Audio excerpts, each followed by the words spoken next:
La raie manta, en fait, c'est un poisson qui est fascinant et mystérieux à la fois. On ne connaît pas grand-chose sur elle. Elle est énorme, elle fait partie des plus gros poissons, comme le requin-baleine. Et son envergure peut aller jusqu'à 6 mètres. Donc c'est vraiment impressionnant. Elle peut peser 3 tonnes.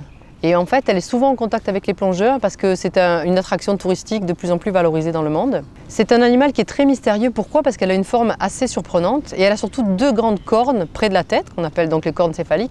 Ces cornes, on dirait un petit peu une menace. En fait, ces cornes, elles servent à l'alimentation puisque c'est un animal qui mange du plancton et avec ses cornes, elle va regrouper le plancton pour faire comme un entonnoir et finalement tout le plancton va être dirigé vers la bouche. Donc on la trouve souvent dans des zones où le plancton est très concentré, notamment dans les passes. C'est pour ça qu'on la voit souvent dans les passes comme à Rangiroa ou à Whakaarawa, puisque le plancton en général s'y retrouve regroupé. Et on la voit souvent faire des grandes vrilles et en fait elle essaie d'encercler au maximum le plancton et d'essayer d'en récupérer le plus possible à la fois.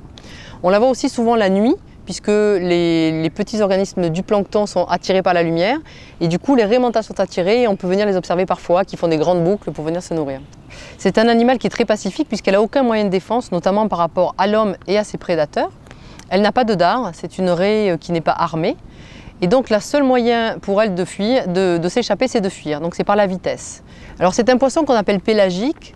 Pélagique, ça veut dire qu'elle vit en général en plein océan. Par contre, on la rencontre de plus en plus près des côtes et près des passes.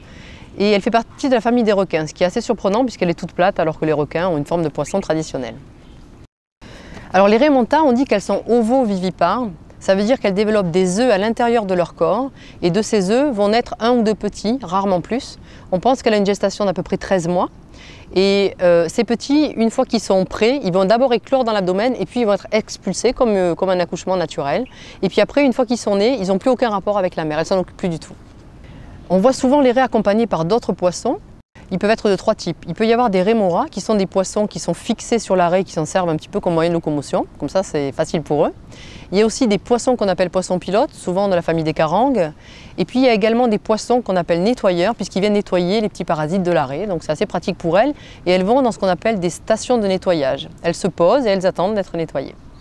Alors dans certains endroits du monde comme au Mexique, malheureusement elle est encore très consommée et elle devient menacée, c'est-à-dire qu'il faut vraiment la protéger.